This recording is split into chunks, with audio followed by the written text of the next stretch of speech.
الحمد للہ واشهد ان لا الہ الا اللہ واشهد ان محمدا عبد اللہ ورسولہ صلی اللہ علیہ وعلی آلہ وصحبہ وسلم ومن والاه اما بعد۔ آج ہمارے درس کا موضوع ہے قرآن سے دلوں کی اصلاح ہوتی ہے۔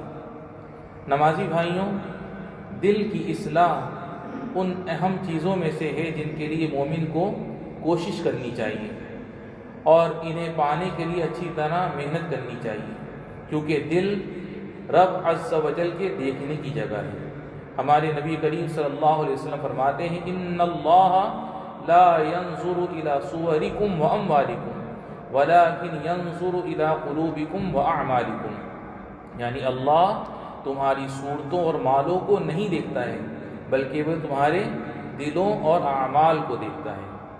دل کی سلامتی، اس کی پاکی اور درستگی ہی سے دنیا اور آخرت میں بندے کے حالات درست ہوتے ہیں، اور دل کے بگاڑ اور شہوتوں اور شبہوں کے فتنوں سے بھر جانے کے مطابق اس کی دنیا اور آخرت تباہ و برباد ہوتی ہے۔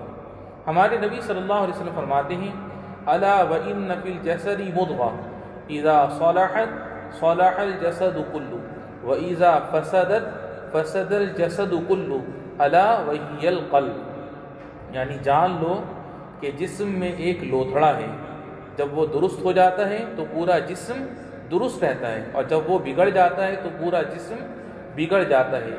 جان لو کہ وہ دل ہے۔ آدمی کو چاہیے کہ وہ اپنے دل کو بھلائی سے روکنے والی چیزوں اور دل کی خرابیوں اور گندگیوں کی ملاوٹ سے پاک و صاف کرے، جو اسے اپنے نفس کو پاکیزہ بنانے سے روکتی ہیں اور اللہ عز و جل کی جانب چلنے میں رکاوٹ بنتی ہیں۔ اللہ تعالیٰ کی کتاب دل کو پاک و صاف کرنے والی سب سے بڑی چیز ہے، وہی ہدایت اور روشنی کی کتاب اور شفا ہے۔ اللہ عز و جل فرماتا ہے یا ایھا الناس قد جاءتکم موعظۃ من ربکم وشفاء لما فی الصدور وہدی ورحمۃ للمؤمنین، یعنی لوگوں تمہارے رب کی طرف سے تمہارے پاس نصیحت آ گئی ہے جو دلوں کے لیے شفا اور مومنوں کے لیے ہدایت اور رحمت ہے۔ یہی برکت و رحمت ہے، اسی کی پیروی سے سیدھے راستے کی ہدایت اور کچی و گمراہی سے نجات ملتی ہے۔ اللہ عز و جل فرماتا ہے کتاب انزلناہ مبارک فاتبعوہ واتقوا لعلکم ترحمون، یعنی یہ مبارک کتاب ہے جسے ہم نے اتارا ہے تو تم اس کی پیروی کرو اور اللہ سے ڈرتے رہو تاکہ تم پر رحم کیا جائے۔ اس عظیم کتاب کی یہ عجیب تاثیر ہے کہ اس نے کچھ لوگوں کے دلوں پر ایسا اثر کیا کہ وہ ان کی ہدایت کا سبب بن گیا۔ چنانچہ جبیر بن مطعم رضی اللہ عنہ سے مروی، انہوں نے کہا کہ میں نے مغرب میں نبی کریم صلی اللہ علیہ وسلم کو سورہ طور پڑھتے ہوئے سنا۔ آپ صلی اللہ علیہ وسلم جب اس آیت پر پہنچے ام خلقوا من غیر شیء ام هم الخالقون ام خلقوا السماوات والارض بل لا یوقنون ام عندهم خزائن ربک ام هم المسیطرون، تو قریب تھا کہ میرا دل اڑ جائے، اور یہی ان کے اسلام میں داخل ہونے کے اسباب میں سے اس آیت کا سننا بھی تھا۔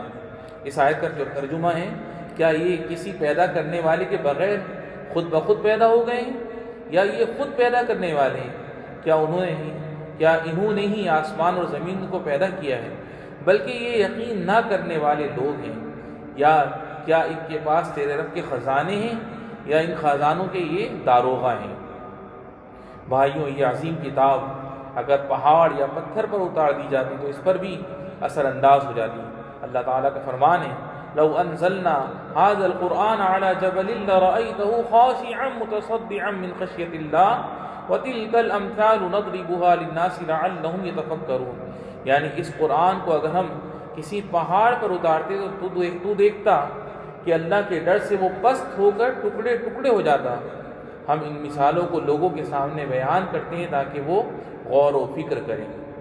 اسلامی بھائیوں، ہم اس بات کے زیادہ حقدار ہیں کہ اس عظیم کتاب سے متاثر ہوں اور اسے برابر پڑھتے ہیں، یاد کرتے اور اس پر غور کرتے رہیں۔